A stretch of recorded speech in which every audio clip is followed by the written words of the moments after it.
Hi friends, welcome to our channel. ఈరోజు topic వచ్చేసి కార్తీక మాసంలో ఈ విధంగా దీపారాధన చేస్తే శివుడి అనుగ్రహం తప్పక లభిస్తుంది.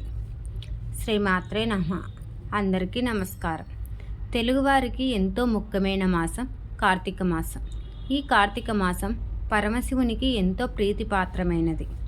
కార్తీక మాసంలోనే సాక్షాత్తు లక్ష్మీదేవి భూమిపైకి వస్తుందని భావిస్తారు. ఇలా ఎంతో పవిత్రమైన ఈ కార్తీక మాసంలో కొన్ని నియమాలను పాటించడం వల్ల అన్ని శుభ ఫలితాలు కలుగుతాయని పండితులు చెప్తున్నారు. పరమేశ్వరుడికి, విష్ణుమూర్తి, లక్ష్మీదేవికి కార్తీక మాసం అంకితం ఇవ్వబడింది. ఈ మాసానికి ఎంతో ప్రాముఖ్యత ఉందని అనేక పురాణ గ్రంథాలలో పేర్కొనబడింది. కార్తీక మాసంలో వ్రతాలు ఆచరించేవారు 3 పూటల భోజనం చేయకూడదు. కేవలం ఒక్కసారి మాత్రమే భోజనం చేయాలి. మిగిలిన సమయంలో పాలు లేదా పండ్లను మాత్రమే తీసుకోవాలి. ఇంట్లో నిద్రించే సమయంలో మంచంపై పడుకోకూడదు. కేవలం నేలపైనే పడుకోవాలి. కార్తీక మాసం మొదలైనప్పటి నుంచి ప్రతిరోజు బ్రహ్మముహూర్తంలో నిద్రలేచి స్నానం చేసి పూజ చేస్తే మంచిది. ప్రతిరోజు బ్రహ్మముహూర్తంలోనే పూజ చేయడం వల్ల ఆ దేవుడి ఆశీస్సులు మనపై ఉంటాయి. అదేవిధంగా కార్తీక మాసంలో తులసి మొక్కలకి ఎంతో ప్రాధాన్యత ఇస్తారు. ఈ క్రమంలోనే ప్రతిరోజు ఉదయం సాయంత్రం తులసి కోట ముందు దీపారాధన చేసి తులసి చెట్టుకు నమస్కారం చేయాలి. ఈ మాసంలో సోమవారం రోజున ఉపవాసం చేసిన వారికి ఎంతో పుణ్యం కలుగుతుంది. అంతేకాదు, రాత్రి సమయంలో నక్షత్ర దర్శనం చేసిన తర్వాత మాత్రమే భోజనం చేయాలి. అలా చేస్తే అష్టైశ్వర్యాలు కలుగుతాయని పండితులు చెప్తున్నారు. ఈ మాసంలో కార్తీక స్నానాలు, దానాలు, జపాలతో అనంతమైన పుణ్య ఫలితాలను పొందవచ్చు. కార్తీక సోమవారం రోజు మాత్రం నియమనిష్టలతో ఉపవాసం చేయాల్సి ఉంటుంది. కార్తీక పౌర్ణమి రోజున గుడికి వెళ్ళి దీపం వెలిగిస్తే అనేక జన్మల పుణ్యఫలాన్ని పొందవచ్చు. కార్తీక పౌర్ణమి నాడు రోజంతా ఉపవాసం ఉండాలి. ఆ తర్వాత శివాలయంలో రుద్రాభిషేకం చేయించుకుంటే సమస్త పాపాలు తొలగిపోతాయి. ఆరోగ్యాలతో సంతోషంగా ఉంటారు. ముఖ్యంగా స్త్రీలు కార్తీక దీపారాధన చేస్తే సౌభాగ్యంతో కలకాలం సంతోషంగా ఉంటారు. కార్తీక మాసంలో చేసే దీపారాధనతో గత జన్మ పాపాలు, ఈ జన్మలో చేసిన పాపాలన్నీ తొలగిపోతాయి. కార్తీక మాసంలో లక్ష్మీ స్తోత్రం, కనకదార స్తోత్రం పఠించడం వల్ల విశేషమైన ఫలితాలు వస్తాయి. ఇలా చేయడం వల్ల మీరు మరణించాక కూడా ఉత్తమ లోకంలో స్థానాన్ని సంపాదించుకోవచ్చు. అంతేకాదు, మీరు భూమిపై జీవించి ఉన్నంతకాలం మంచి శ్రేయస్సు, ఆనందాన్ని పొందుతారు. ఈ మాసంలో ఎంతో నిష్టగా ఉండాలి. ముఖ్యంగా మీరు తినే వంటలలో వెల్లుల్లి, ఉల్లి, మాంసము, మద్యము జోలికి వెళ్ళకూడదు. ఉసిరికాయ చెట్లను లక్ష్మీ పరమేశ్వరుడు, విష్ణువులకు ప్రతీకంగా భావిస్తారు. అందుకే ఈ నెలలో ఉసిరి చెట్టు కింద వనభోజనాలు చేస్తారు. ఇలా చేయడం వల్ల భగవంతుని ఆశీస్సులు లభించడమే కాదు, ఆరోగ్యకరంగా ఉంటుందని చాలామంది నమ్ముతారు. కార్తీక మాసంలో సత్యనారాయణ స్వామి వ్రతం, కేదారేశ్వర వ్రతాలు చేసుకోవచ్చు. కార్తీక మాసంలో మినుములు తినకూడదు. నలుగుతో స్నానం చెయ్యరాదు. కార్తీక మాసంలో అన్నదానం, వస్త్రదానం వంటివి చేయడం వల్ల మీకు శుభ ఫలితాలు వస్తాయి. ఇలా చేయడం వల్ల మీకు పేదరికం వంటి సమస్యలే రావు. కార్తీక మాసంలో దీపదానం శుభప్రదంగా పరిగణించబడుతుంది. అయితే మీరు దీపాలను దానం చేసేటప్పుడు ఒక దీపాన్ని మాత్రం దానం ఇవ్వకూడదు. మీరు ఎవరికైనా దీపాలను దానంగా ఇవ్వాలనుకుంటే కనీసము 2 దీపాలలో కుంకుమ, పసుపు, నెయ్యి వేసి దానంగా ఇవ్వాలి. కార్తీక మాసంలో ఈ పద్ధతులను పాటించే వారంతా ఖచ్చితంగా పునర్జన్మను పొందుతారు. అంతేకాదు, కుటుంబం జీవితంలో సంతోషకరమైన జీవితాన్ని గడుపుతారు. శివుడి పూజలో చేయకూడని తప్పులు ఏమిటో తెలుసుకుందాం. శివ అనే పేరులోనే ప్రత్యేకమైన అంతరార్థం దాగి ఉంది. హిందూ పురాణాల ప్రకారం సోమవారం శివుడికి ప్రత్యేకం. శివుడిని లింగ రూపంలో పూజించడం వల్ల ఆ వ్యక్తి తన జీవితంలో ఉన్నత స్థాయికి చేరుకుంటారని వేదాలు వివరిస్తున్నాయి. శివుడు భక్తుల కోరికలను తేలికగా నెరవేరుస్తాడని, భక్తులను త్వరగా అనుగ్రహిస్తాడని ప్రతీది. అయితే సోమవారము శివుడిని చాలా జాగ్రత్తగా పూజించాలి. కొన్ని పొరపాట్లను ఎట్టి పరిస్థితుల్లో చేయకూడదు.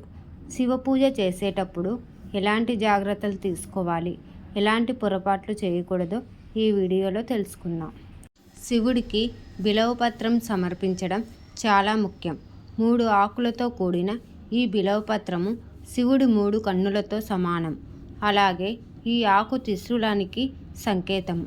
బిలవపత్రంతో శివుడికి పూజ చేస్తే 3 జన్మల పాపాలు హరిస్తాయి. అయితే ఈ ఆకులను చెట్ల నుంచి పీకేటప్పుడు కొన్ని జాగ్రత్తలు పాటించాలి. బిలవపత్రాన్ని సోమవారం రోజు, అమావాస్య నాడు, మకర సంక్రాంతి, పౌర్ణమి, అష్టమి, నవమి రోజులలో ఈ బిలవపత్రాలను చెట్టు నుంచి కొయ్యకూడదు. బిల్వ ఆకులను నీటితో శుభ్రం చేసిన తర్వాత శివుడికి సమర్పించాలి. శివలింగానికి కుంకుమ పెట్టకూడదు. కేవలం గంధాన్ని మాత్రమే ఉపయోగించాలి. శివుడు చాలా శుద్ధ భక్తులతో ధ్యానం చేస్తుంటాడు. ఆయనకు కుంకుమ సమర్పించడం వల్ల ఎరుపు రంగులో ఉండే ఈ కుంకుమ శరీరంలో చల్లదనాన్ని కరిగించడానికి బదులు వేడి పుట్టిస్తుంది. అందుకే కుంకుమకు బదులు చల్లదనాన్నిచ్చే గంధమును ఉపయోగించాలి. కొబ్బరి నీళ్లను ఎట్టి పరిస్థితుల్లో శివలింగంపై వేయకూడదు. శివుడికి పాలతో అభిషేకం చేసేటప్పుడు రాగి కలశాన్ని మాత్రమే ఎట్టి పరిస్థితుల్లో ఉపయోగించుకోకూడదు. రాగి పాత్రలో పాలు పోయడం వల్ల అవి విషతుల్యం అవుతాయి. కాబట్టి స్టీలు గిన్నెలతో కానీ, మట్టి పాత్రలో కానీ పాలతో అభిషేకం చేస్తే అత్యంత పుణ్యప్రదం. శివుడికి ఎలాంటి పండ్లనైనా నైవేద్యంగా సమర్పించవచ్చు. అయితే వెలగపండు శివుడికి ప్రీతికరమైనది. కాబట్టి వెలగపండు శివుడికి సమర్పిస్తే దీర్ఘాయుస్సు లభిస్తుంది. సంపంగి పూలతో శివుడికి ఎట్టి పరిస్థితులలో పూజ చేయకూడదు. శివుడు సంపంగి పూలకి శాపం విధించినట్లు చెప్తారు. ఒక్కసారి తప్పు సాక్ష్యం చెప్పడానికి సహాయపడమని బ్రహ్మ సంపంగి పువ్వులను అడుగుతాడు. దీంతో బ్రహ్మను సంపంగి ఇద్దరిని పూజకు పనికిరారని శివుడు శాపం విధించాడు. శివుడిని పూజించే ముందు వినాయకుడిని పూజించాలి. అంటే నీళ్లు, పాలు వంటి వాటిని ముందు వినాయకుడి విగ్రహానికి సమర్పించిన తర్వాత మరో దేవుళ్లకు ఉపయోగించాలి.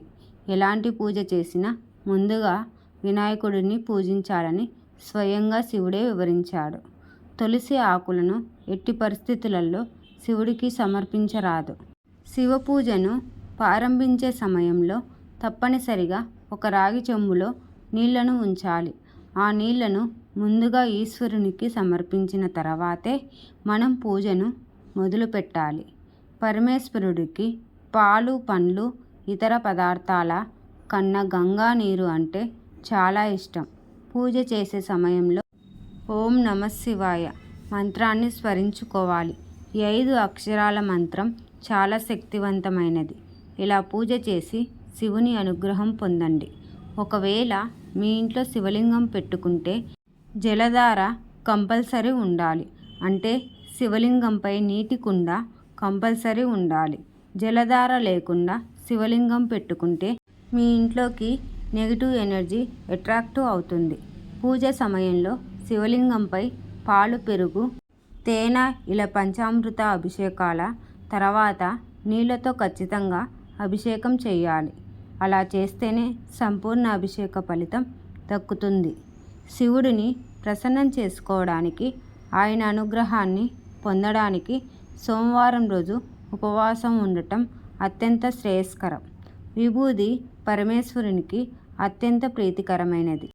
ఈ విభూది ధరించిన వారికి పరమేశ్వరుడు అనుక్షణం కాపాడుతూ ఉంటాడు. నరక బాధలు లోను కాకుండా చూస్తాడు. మన నుదుటిపై 3 గీతలు అడ్డముగా భస్మధారణ చేయాలి. ఇలా చేస్తే జన్మ జన్మల పాపాలు నశించిపోతాయని పెద్దల వాక్కు. ఈ విభూది మహిమలను వివరించే కథ దేవి భాగవతం 11వ స్కందములో ఉంది. మహిమాన్వితమైన విభూదిని వివిధ పద్ధతులలో తయారు చేస్తారు. ఆవు పేడను కింద పడనీయకుండా చేత్తో పట్టుకొని వేద మంత్రాల మధ్య హోమం చేసి తయారు చేసుకున్న భస్మాన్ని శాంతికం అని అంటారు. ఈ వీడియో కనుక నచ్చినట్లయితే ప్లీజ్ సపోర్ట్ చేసి చిన్న లైక్ చేయండి, షేర్ చేయండి, సబ్స్క్రైబ్ చేసుకోండి friends. Thank you for watching.